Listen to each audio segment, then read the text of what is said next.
Hi guys, हमारी video का topic है कैसे एक ऑपरेटर स्टॉक को मैनिपुलेट करता है, कैसे प्रमोटर के हाथ से उसी की कंपनी निकल जाती है और कैसे एक रिटेल इन्वेस्टर पैसा बर्बाद करता है। मैंने पर्पसफुली इस वीडियो को हिंदी में रखा है बिकॉज कुछ चीज़ों का जो कनेक्ट होता है वो हिंदी में बहुत बेटर होता है इंग्लिश से, एंड इंग्लिश में वो फील लाना, वो कनेक्ट लाना पॉसिबल नहीं होता। मैंने ट्राई किया कि जो मार्केट में लैंग्वेज यूज़ करी जाती है, मार्केट की जो एक नेचुरल टोन होती है, कुछ वर्ड्स होते हैं, कुछ बात करने का तरीका होता है, जो लैंग्वेज होती है, मैं उसी तरीके से आपसे बात करूं ताकि एक natural heart to heart conversation लगे एंड ना कि एक फॉर्मल वीडियो। तो चलिए अपनी स्टोरी को, अपने टॉपिक को शुरू करते हैं। हमारी कहानी स्टार्ट होती है कंपनी ए के साथ, जिसके 100 शेयर्स हैं और 10 रुपये का एक शेयर है, यानी कि कंपनी की एम कैप 1000 रुपये की है। 50% स्टेक प्रमोटर के पास पड़ा हुआ है, यानी कि 500 रुपये का माल प्रमोटर के पास है। FIDI के पास 30% है और जो अवेलेबल फ्लोट है, यानी कि मार्केट में जो शेयर्स घूम रहे हैं, खरीद बिक रहे हैं, वो सिर्फ 20% है। सब एकदम बढ़िया चल रहा होता है, फर्स्ट क्लास चल रहा होता है। कंपनी के प्रमोटर को लगता है अब मुझे बिजनेस एक्सपैंड करना चाहिए। वो एक एस्टीमेट लगाता है कि यार 250 रुपये के अराउंड मुझे चाहिए होगा अपने एक्सपेंशन प्लान्स के लिए।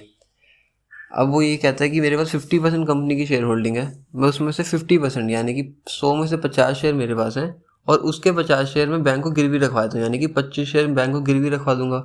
10 रुपये उसका करंट प्राइस है मार्केट प्राइस के हिसाब से, तो 250 रुपये का वो टोटल माल है। मैं बैंक को गिरवी रखवा के उनको बोल दूंगा कि मुझे 250 का लोन दे दो। वो बैंक के पास जाता है, बैंक उसको कहता है कि देखो हम 250 का 250 तो दे नहीं सकते क्योंकि हमें भी मार्जिन ऑफ सेफ्टी लेके चलना है, लेकिन हम आपको इसका 80% यानी कि 200 रुपये लोन दे देते हैं। प्रमोटर मान जाता है और वो 250 रुपये का माल गिरवी रखवा के अपनी 50% शेयर होल्डिंग प्लेज करवा के 200 रुपये का लोन उठा लेता है बैंक से। अब पिक्चर में एंट्री होती है ऑपरेटर की। उसके दिमाग की घंटी बज जाती है कि चलो भैया पैसा कमाने का मौका आ गया। अब ऑपरेटर क्या करता है, ऑपरेटर मार्केट में जो अवेलेबल फ्लोट घूम रहा होता है 20 शेयर्स का, प्रमोटर FIDI का स्टेक हटा के जो 20 शेयर्स मार्केट में ट्रेड हो रहे होते हैं, वो सारा माल मार्केट से उठाने लग जाता है, यानी कि खरीदने लग जाता है। तो शेयर का प्राइस 10 रुपये चल रहा था, एक दो शेयर वो 10 रुपये के हिसाब से उठाता है। थोड़ी सी अगली क्वांटिटी वो 11 साढ़े 11 रुपये के हिसाब से उठाएगा, फिर 12 रुपये, 13 रुपये, 13.5, 14, 15 रुपये, ऐसे करते करते वो 20 में से 15 शेयर्स मार्केट के अपनी तरफ खींच लेता है। और ये इसमें करते करते उसकी एवरेज जो कॉस्ट आती है, क्योंकि उसने कुछ शेयर 10 में लिए, फिर 11.5, 12 ऐसे अलग अलग रेट पे लिए, तो उसकी जो एवरेज कॉस्ट आती है 15 शेयर उठाने की, वो 13 रुपये आती है। तो उसने 15 शेयर उठाए 13 रुपये के हिसाब से, यानी कि 195 रुपये, 195 उसकी एवरेज कॉस्ट ऑफ एक्यूमुलेशन आ गई। और ये करते करते वो स्टॉक प्राइस, क्योंकि इतनी बाइंग आती है, तो वो स्टॉक प्राइस 10 से 15 रुपये चले जाता है। वो अलग अलग रेट्स पे खरीदता है, आखिर उसका जो रेट खरीदा होता है वो 15 रुपये होता है। तो स्टॉक प्राइस 10 से 15 रुपये हो गया। बैंक के पास भी जो 25 शेयर्स प्रमोटर की गिरवी पड़े हुए हैं, प्लेज पड़े हुए हैं, उनकी वैल्यू भी 10 से 15 हो जाती है, यानी कि टोटल जो प्लेज वैल्यू है वो 375 हो जाती है 250 से। लोन बैंक ने 200 रुपये का दे रखा है, तो बैंक अभी मज़े में सो रहा है। बैंक कह रहा है कोई दिक्कत नहीं, बहुत मार्जिन ऑफ सेफ्टी है, 200 का लोन है, 375 तो प्लेज वैल्यू बढ़ी है प्रमोटर की, कुछ होगा तो देख लेंगे, अभी कोई दिक्कत नहीं है। अब आप सोच रहे होगे कि ऑपरेटर ने क्या कमाया, वो तो अपनी जेब से पैसा दे गया, उसने स्टॉक खरीदे, स्टॉक का प्राइस बढ़ाया, इसमें उसको क्या मिला, ऑपरेटर का क्या फ़ायदा था इसमें। तो यहाँ पे ऑपरेटर अपना मास्टर मूव खेलेगा। ऑपरेटर फ्यूचर्स के अंदर उसी स्टॉक को शॉर्ट सेल कर देगा जो कि उसने खुद ही प्राइस बढ़ाया है उस प्राइस के ऊपर, यानी कि 15 रुपये के ऊपर उसने 30 शेयर फ्यूचर में शॉर्ट सेल कर दिए। अब आप बोलोगे 30 शेयर तो उसके पास थे ही नहीं, उसने मार्केट से उठाई 15 थे, तो फ्यूचर्स के अंदर डिलीवरी छोड़ने की ज़रूरत नहीं होती। आपके पास 2 शेयर हो, 1 शेयर हो ही ना, उससे फ़र्क नहीं पड़ता, आप फ्यूचर में फिर भी शॉर्ट पोजीशन बना सकते हो। तो ऑपरेटर ने 30 शेयर 15 रुपये के हिसाब से शॉर्ट कर दिया, यानी कि 450 का माल उसने फ्यूचर्स में बेच दिया। अब आगे की स्टोरी देखते हैं। ऑपरेटर ने अपनी शॉर्ट पोजीशन बना ली फ्यूचर्स में। अब उसको फ़ायदा तभी होगा जब शेयर का रेट टूटेगा, यहाँ से टूटेगा या गिरेगा, आप कुछ भी कह लो। अब हम वापस कैश मार्केट में चलते हैं, जहाँ पे ऑपरेटर 15 शेयर की डिलीवरी उठा के बैठा हुआ है। 15 शेयर यानी कि कंपनी की 15% शेयर होल्डिंग ऑपरेटर के हाथ में है। ऑपरेटर अब क्या करेगा, ऑपरेटर सेंटीमेंट्स के साथ खेलेगा, ऑपरेटर साइकोलॉजी के साथ खेलेगा। कैसे खेलेगा अब आप समझो। जो 15% वो होल्डिंग लेके बैठा हुआ है कंपनी में, स्टॉक पकड़ के बैठा हुआ है 15%, उसको वो मार्केट में डंप करेगा।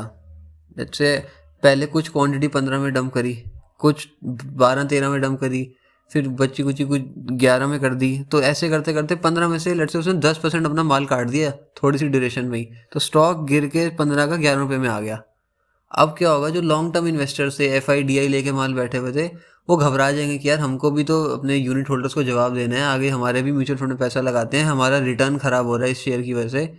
वो भी उस शेयर में डाउन साइज करना शुरू कर देंगे, वो भी वो शेयर को बेचेंगे थोड़ा बहुत। तो वो उससे क्या होगा, पैनिक सेलिंग ट्रिगर होगी। उन्होंने भी माल बेचा, स्टॉक प्राइस 11 से भी गिर के 9 रुपये आ गया। थोड़ी सी ड्यूरेशन में ऑपरेटर ने जैसे स्टॉक खींचा था वैसे ही उसने वापस पटक दिया। लेकिन लोग अब ये समझ नहीं रहे कि 10 का शेयर था, 15 रुपये हो गया, ब्लोट अप करके मैनिपुलेट करके उसको 15 ले जाएगा, कोई दिक्कत नहीं है। लेकिन जब 15 से शेयर वापस 10 में आया तो सेंटीमेंट्स हिल गए लोगों के कि यार ये तो बहुत टूट गया, ये तो जिंदा नहीं छोड़ेगा ये स्टॉक, तो इसमें से निकल जाओ। पैनिक सेलिंग ट्रिगर हो गई। अब बैंक जाके प्रमोटर का गला पकड़ेगा कि यार जो तूने मेरे पास शेयर रखवाया था वो गिर गिर के 9 रुपये हो गया। अब बैंक भी कंपेयर 15 रुपये से ही कर रहा है, क्योंकि उसको लग रहा है यार इतनी ऊपर से गिरा तो पता नहीं कितना और गिरेगा, जबकि था 10 का ही और 9 हो गया, लेकिन वो 15 से कंपेयर करेगा। तो बोल रहा है कि यार तूने जो शेयर रखवाया था वो गिर गिर के 9 रुपये का हो गया, या तो तू अब अपनी और शेयर होल्डिंग प्लेज करवा या फिर अपना माल उठा और मेरा पैसा वापस कर।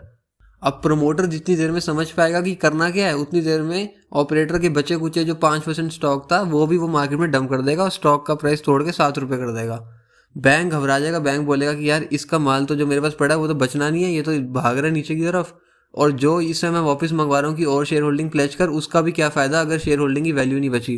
तो बैंक उठा के सारा माल प्रमोटर का मार्केट में बेच देता है अपना पैसा रिकवर करने के लिए जितना भी हो सके। स्टॉक का प्राइस टूट के 5 रुपये पे आ जाता है।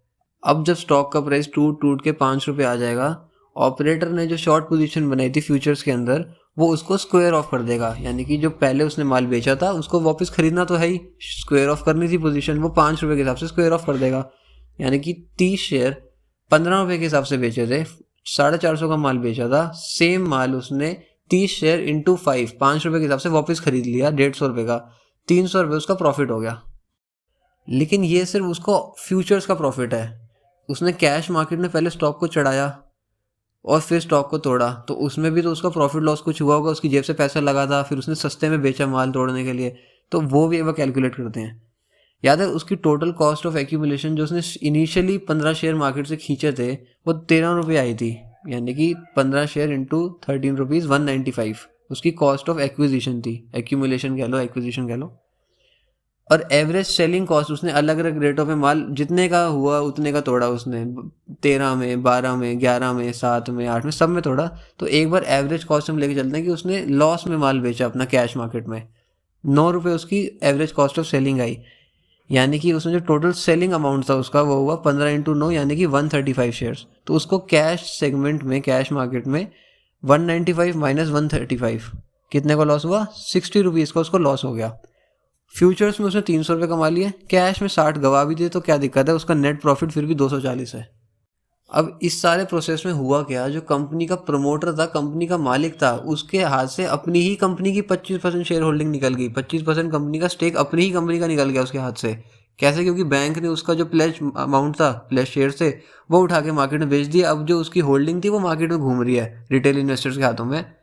दूसरा, जो रिटेल इन्वेस्टर्स जब स्टॉक 10 से खींच के 15 रुपये ले गया था ऑपरेटर, और जब 15 से गिरना शुरू हुआ 11.5 12.5 13 14 जिसको जिस रेट में मिला उन्होंने पकड़ लिया। उन्होंने सोचा कि यार 10 का शेयर 15 हो गया था, ये वापस चढ़ जाएगा थोड़ी देर में।